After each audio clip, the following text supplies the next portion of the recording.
All right. Nice. Nice. Whew, that is hot.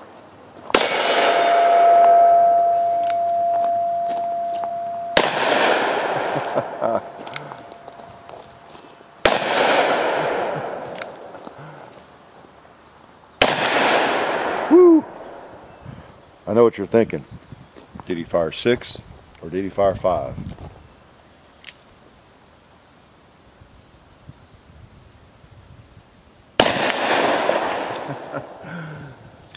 Actually, he fired 7 because it's a 7-shot 686. Yes, you requested it. It's time for a chapter 2 with this baby.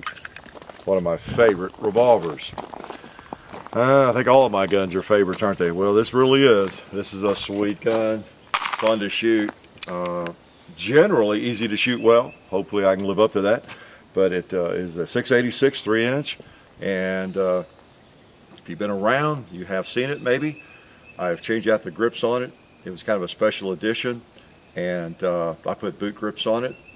And I just like that little compact package. 357 Magnum, one of the most versatile rounds out there. And again, I've said this before, if you don't have a revolver, you need one, and a 357 would be a great choice. Now we have a variety. Speaking of that, we have a variety of ammo. So my hand loads here, you know, just round those bullets.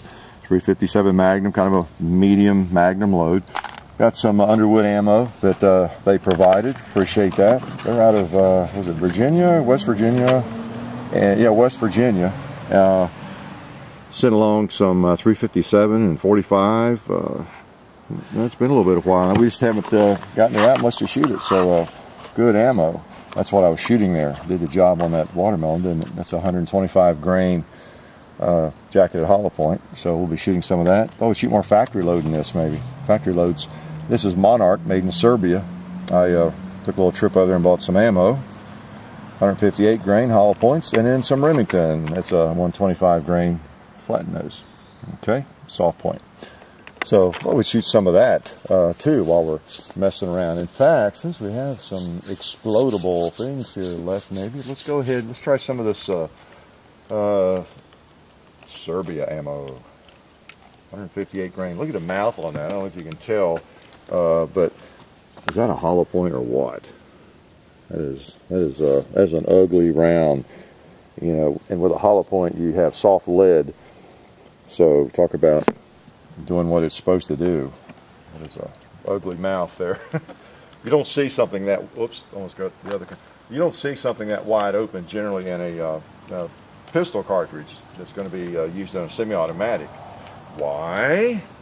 Because it might not feed as well if it's really a wide mouth bullet, and that's not an issue though with a revolver. So it's kind of nice. Let's see if they'll take out a bowling pin. See if they do any bowling in Serbia. Huh, doesn't like it. Didn't even move it. Maybe because I missed. Alright. That's the thing about guns. You have to hit the target before there's a reaction. Like that. Definitely a reaction. I see some more bowling opportunities down there. Alright. Rolls them over. Again, as I've shown you all before, you know, Smith-Wesson, the cylinder goes counterclockwise. So you see I have one round left there. So as long as I'm careful, I can put him back in there, cock it, and I'll have another bullet. I see a flower pot.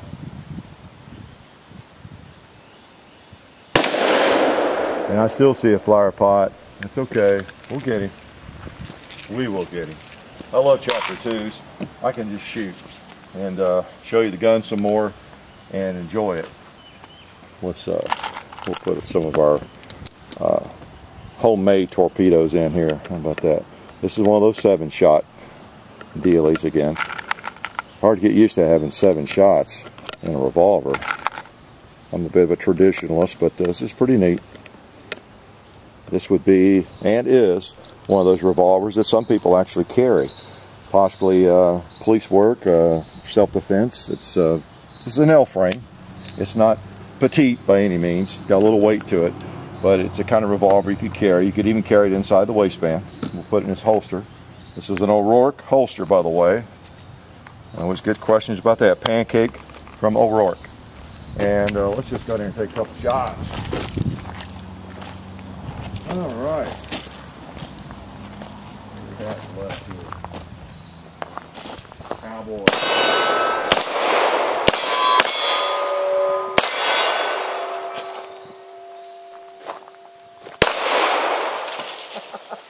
I love that.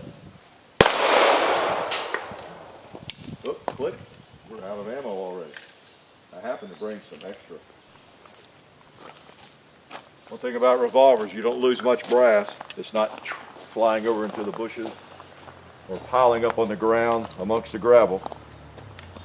Just take out the cases, put them in your pocket, whatever you want to do. Reload. I do not have a speed loader, 7 round speed loader yet. I keep meaning to order one. Just haven't done that. I've seen some online at Dillon and other places. Just have not ordered one yet. Oh, another Tennessee coconut.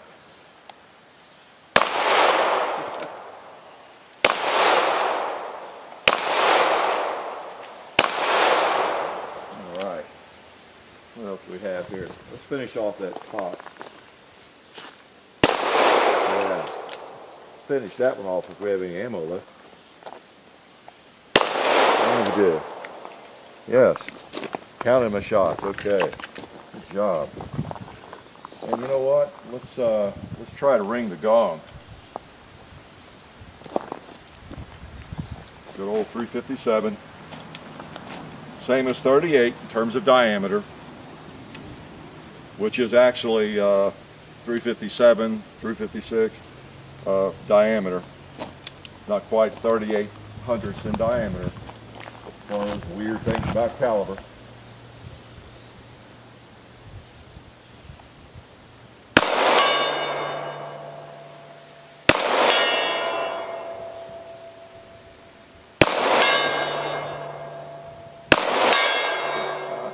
All right. See if these will roll a goat. They might not.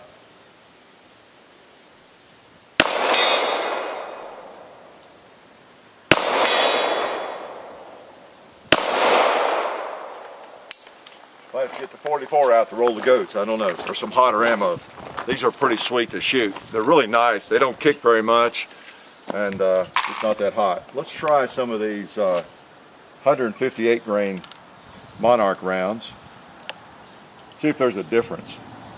Of course, one of the variables is where you hit the goat as well, how they're set and where you hit it. All right, see if we can hit one with this. We have maybe a different point of impact here. See where I hold.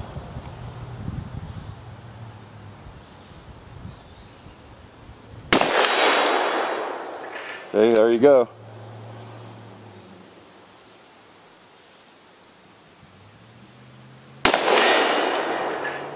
You just have to have the right tool for the job. Well, if you can try that one on the right, who never wants to fall.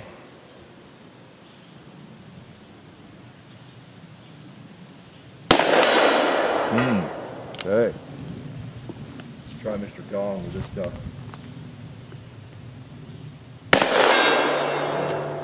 Rings the bell. Let's try a turkey. Okay. Try the next one. See where that went. Okay, got another round.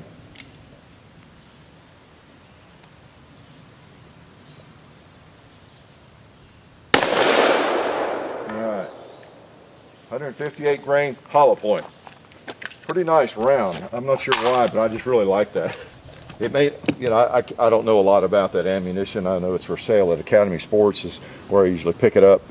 But I don't know, I just like that round. It is warm, and with that big open hollow point, you can't hate it. Of course, I don't know. Sometimes it's deceiving, depending on who makes that actual bullet. There's so much, there have been so many advances in bullet technology in recent years. It's a very complex science, I guess you could say, or you know, you really have to know what you're doing. I mean, you can make a bullet that looks like that, of course, but it might not work as well, nearly as well as this one, for example. You know, just depends on, you know, who has manufactured it and how it's engineered, like when to open up and how much velocity it takes for it to work well. It's a very interesting science. You've probably seen some videos on that, or some of the testing that 10 Outdoors 9 does and everything. You know, we might discover, even though that's a wicked looking round, it's not as effective as some of these others. Okay, now what was I putting in there? Let's not get the gabbing. Oh, Remington. Yeah, I was going to try the Remington soft points. All right. Wouldn't matter if I mixed all these up. You know, I would just notice a difference in recoil. All the same caliber, no problem. All right, let's try these Remingtons. Take a couple long range. Yeah, hit the gong pretty hard. Let's try that lone turkey up there.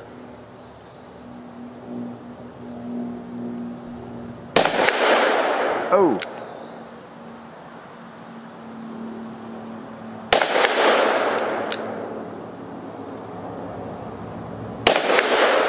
Oh, I see it going high, I think.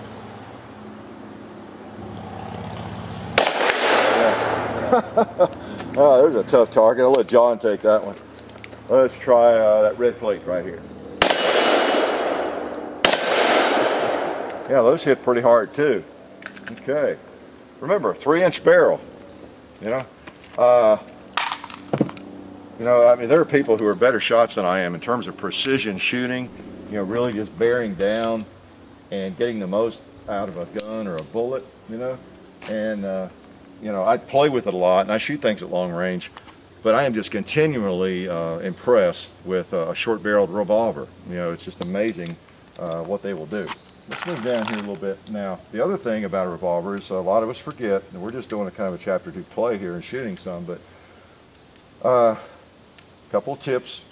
If you think there's nothing better than a semi-automatic pistol, you don't even ever consider a revolver. You like them, you look at them in gun shops, you're thinking about getting a firearm for carry permit and whatever, but you just, oh, I love a revolver, but no, everybody knows got a Glock or they've got a XDM or they've got a, or whatever, they got an M&P. Don't roll it out necessarily. They're fun, and they're with that double action trigger pull, they're very effective.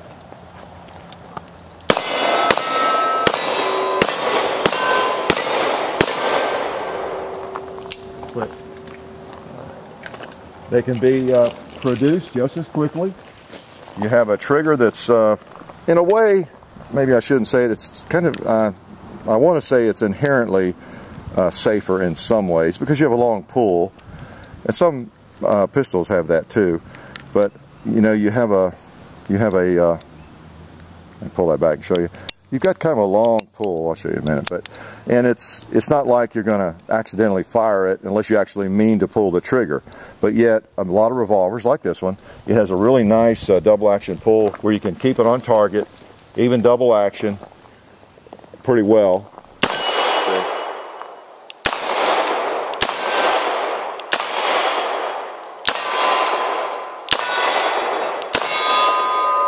See, and you can still hit your target, and you can just hold it right on. Get kind of a long pull, and that's how you would use it in self-defense. You would not cock it, no matter what somebody leaves in comments. You don't want to cock it. There are legal reasons for that. Study up on that. There you go. And that's your pull on a revolver. See, it's a good double action revolver. Yeah, it's light enough to control it and still hit the target, but yeah, it's heavy enough that you're not going to pull it when you don't mean to generally. You know, I mean, unless you're an absolute bull in a china shop. Okay, let's put 6 more hot ones in and kind of wrap up with that. I'm enjoying shooting this factory ammo. I've had some of this a while, and then also this free ammo that Underwood sent. I've been experimenting with. We shot some of their 45. I like that. Good stuff. Oh, we've got sun coming out on us here. Revolvers are neat, aren't they? Got that magazine right there on the gun. And again, you got 7 rounds in this one. Yeah. So pretty cool the way they work. Most of you are familiar with them. Smith-Wesson 686. Let's take 6 shots with this hot stuff here. Let's put him back in the holster. And let's pretend the bad guys are after us.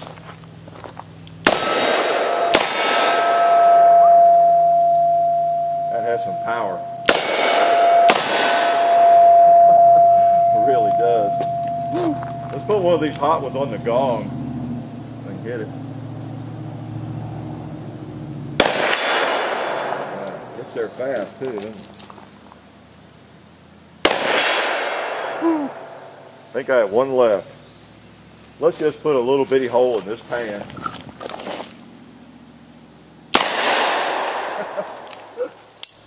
Wow, look at that hitting. It's blinding me.